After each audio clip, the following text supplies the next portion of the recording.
تمام داستان سنی اور آپ علیہ السلام کو کہا کہ آپ اپنے سارے خاندان کو فلسطین سے مصر لے آئیں اور یہاں سب امن و سکون سے رہیں۔ آپ علیہ السلام نے اپنے سارے کنبے بشمول والد صاحب حضرت یعقوب علیہ السلام کو اپنے پاس مصر بلوا لیا۔ آپ علیہ السلام کے بھائی اپنے کیے پر بہت نادم ہوئے اور توبہ کی۔ اس طرح بنی اسرائیل فلسطین سے مصر پہنچ گئے۔ قرآن کریم کی سورہ یوسف میں اس واقعے کا تفصیلی ذکر موجود ہے۔ تاریخی اندازوں کے مطابق بنی اسرائیل مصر میں 2 صدیوں تک رہے۔ اس عرصے میں ان 12 بھائیوں کی نسل لاکھوں کی تعداد کو پہنچ گئی، لیکن پھر مصر میں بادشاہت تبدیل ہو گئی۔ نئی حکومت نے ان سے مراد چھین لی اور انہیں اپنا غلام بنا لیا۔ یہ بنی اسرائیل کی قید یعنی کیپٹیوٹی کا دور تھا۔ مصری جو اپنے آپ کو قبطی کہتے تھے، ان سے جبری مزدوری کرواتے اور ان پر بہت ظلم و ستم کرتے۔ حضرت یوسف علیہ السلام کے تقریباً 200 سال کے بعد اللہ تعالیٰ نے ان کو اس قید سے نجات دلوانے کے لیے انہی میں سے حضرت موسیٰ علیہ السلام اور آپ کے بھائی حضرت ہارون علیہ السلام کو نبوت عطا فرمائی کہ وہ اپنی قوم یعنی بنی اسرائیل کو مصریوں کی قید سے آزادی دلوا کر واپس انہیں فلسطین میں لا کر آباد کریں۔ مصر پر فرعون کی حکومت تھی۔ حضرت موسیٰ علیہ السلام نے اسے ایمان کی دعوت دی اور کہا کہ وہ بنی اسرائیل کو آزاد کر دے، لیکن فرعون نے انکار کر دیا۔ اللہ تعالیٰ نے حضرت موسیٰ علیہ السلام کو حکم دیا کہ وہ اپنی قوم کو لے کر فلسطین کی طرف نکلیں۔ آپ علیہ السلام بحکم خداوندی اپنی قوم کو لے کر نکلے تو فرعون نے بھی اپنے لاؤ لشکر کے ساتھ آپ علیہ السلام کا تعاقب کیا۔ سمندر کے کنارے پہنچ کر آپ علیہ السلام نے اللہ سے عرض کی کہ اب کیا کروں؟ اللہ نے حکم دیا کہ اے موسیٰ علیہ السلام اپنا عصا سمندر کے پانی پر ماریں تو سمندر آپ کو خشکی کا راستہ دے گا۔ آپ علیہ السلام نے ایسا ہی کیا تو یکا یک سمندر کا پانی 2 دیواروں کی طرح الگ الگ کھڑا ہو گیا اور آپ علیہ السلام اپنی قوم کو لے کر وہاں سے نکل گئے۔ آپ علیہ السلام کے پیچھے فرعون نے بھی کوشش کی کہ وہ بھی اسی راستے سے آپ علیہ السلام کا تعاقب کرے، لیکن اللہ کے حکم سے سمندر واپس مل گیا اور اس طرح فرعون اور اس کا سارا لشکر غرق ہو گیا۔ یہ حضرت موسیٰ علیہ السلام کا معجزہ ہے جس کا ذکر قرآن پاک میں موجود ہے، اور یہ اتنا بڑا واقعہ بنی اسرائیل کی آنکھوں کے سامنے وقوع پذیر ہوا۔ قرین قیاس بتاتے ہیں کہ سمندر عبور کرنے کا یہ معجزہ بحر احمر کی مشرقی نہر، جسے اب نہر سویز کہا جاتا ہے، میں پیش آیا ہوگا۔ سمندر کے اس پار صحرائے سینا اور اسی صحرا کے ایک کونے میں کوہ طور ہے، جہاں اللہ تعالیٰ نے آپ علیہ السلام کو رسالت و کتاب سے نوازا۔ آپ علیہ السلام کی کتاب کا نام تورات ہے۔ اللہ تعالیٰ نے آپ علیہ السلام کو بنی اسرائیل کی ہدایت و رہنمائی کا حکم دیا اور فرمایا کہ اے موسیٰ علیہ السلام، ہم نے آپ کی قوم کو باقی سب اقوام پر فضیلت دی ہے۔ جب تک یہ اس کتاب یعنی تورات کو مضبوطی سے تھامے رہیں گے، میں ان کو اپنی طرف سے نعمتوں اور رحمتوں سے نوازتا رہوں گا۔ لیکن بنی اسرائیل نے حضرت موسیٰ علیہ السلام کو تنگ کرنا شروع کر دیا۔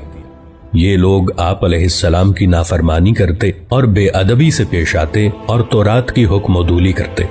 حضرت موسیٰ علیہ السلام ان سے بہت ناراض رہنے لگے، لیکن ان کی تمام شرارتوں کے باوجود اللہ نے ان کو بہت سے انعامات سے نوازا۔ ان کے لیے آسمان سے من و سلوہ کی شکل میں طعام یعنی کھانا نازل کیا اور دھوپ سے بچنے کو بادل کا سایہ عطا فرمایا۔ پینے کو پانی کے 12 چشمے عطا فرمائے کہ کسی طور یہ لوگ نیکی کی روش پر قائم رہیں۔ لیکن نعمتوں اور انعامات کی اس فراوانی سے یہ اور زیادہ باغی اور سرکش ہو گئے۔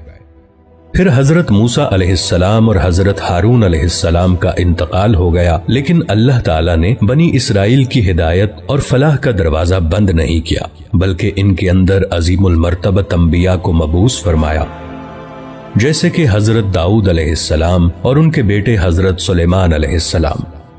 ان دونوں حضرات کو اللہ تعالیٰ نے عظیم الشان بادشاہت عطا فرمائی کہ تمام جن، چرند، پرند اور ہوائیں ان کے حکم کے تابع کر دی گئی تھیں، اور حضرت داؤد علیہ السلام جب اللہ کی حمد بیان کرتے تو حجر و شجر اور حیوانات حمد باری تعالیٰ پر وجد میں آ جاتے۔ یہ بات بھی قرآن مجید میں بیان کی گئی ہے۔ یہ تقریباً 1400 سال کا دور ہے۔ اس دوران اللہ کریم نے بنی اسرائیل کو بہت سے انبیاء کی صحبت عطا فرمائی۔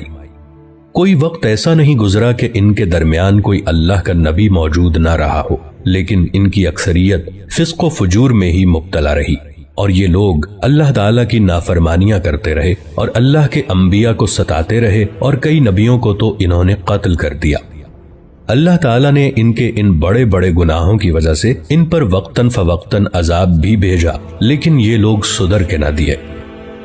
جدید تاریخ کی اصطلاح میں اس دور کو دور قبل از مسیح کہا جاتا ہے، اور اسے انگلش میں BC سے لکھا جاتا ہے، یعنی بیفور کرائسٹ، اور اب اور بھی جدید اصطلاح میں اسے CE بھی کہتے ہیں، یعنی کامن ایرا۔ اللہ تعالیٰ نے بنی اسرائیل پر اپنی آخری حجت قائم کرنے کے لیے حضرت عیسیٰ علیہ السلام اور حضرت یحییٰ علیہ السلام کو ان کی طرف واضح نشانیاں دے کر بھیجا۔ حضرت عیسیٰ علیہ السلام حضرت مریم علیہ السلام کے بیٹے تھے، جنہیں اللہ نے معجزانہ طور پر بغیر باپ کے پیدا کیا اور بہت سے معجزات عطا فرمائے، اور آپ علیہ السلام کے ہم اثر حضرت یحییٰ علیہ السلام بھی معجزانہ طریقے سے حضرت زکریا علیہ السلام کے ہاں پیدا ہوئے، جبکہ حضرت زکریا علیہ السلام اور آپ کی بیوی دونوں بہت ضعیف ہو چکے تھے۔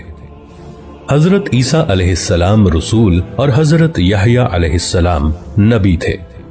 بقول عیسائی مورخین کے حضرت عیسیٰ علیہ السلام کی ولادت کے دن سے سن عیسوی کا آغاز ہوا، جو کہ اس وقت 2022 چل رہا ہے، یعنی حضرت عیسیٰ علیہ السلام کو پیدا ہوئے 2022 برس ہو چکے ہیں۔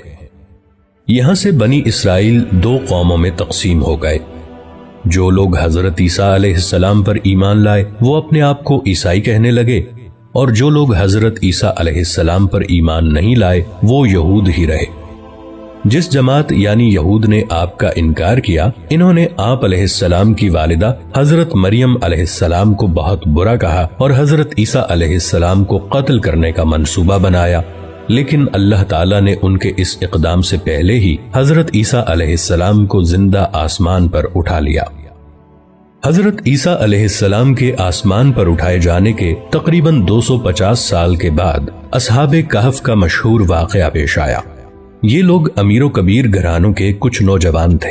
یہ حضرت عیسیٰ علیہ السلام کے دین پر ایمان لے آئے تو وقت کی حکومت اور جو لوگ حضرت عیسیٰ علیہ السلام پر ایمان نہیں لائے تھے یعنی یہود نے ان پر تشدد کرنا چاہا، لیکن یہ لوگ شہر سے فرار ہو کر باہر جنگل میں ایک غار میں چھپ گئے۔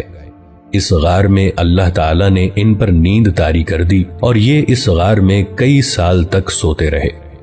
اس کا پورا ذکر قرآن مجید کی سورہ کہف میں موجود ہے۔ They are known as 7 sleepers in the books of Christianity۔ حضرت عیسیٰ علیہ السلام کے آسمان پر چلے جانے کے بعد 571 عیسوی میں اللہ کریم نے حضور صلی اللہ علیہ وآلہ وسلم کو انسانوں پر اتمام حجت کے لیے بھیجا۔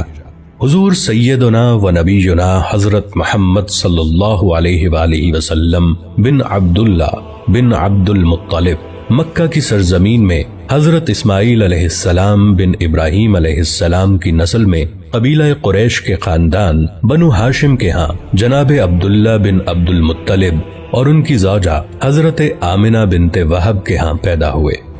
اس دن سے لے کر آج تک نور محمدی کی کرنیں ساری دنیا کو منور کر رہی ہیں اور قیامت تک کرتی رہیں گی انشاءاللہ۔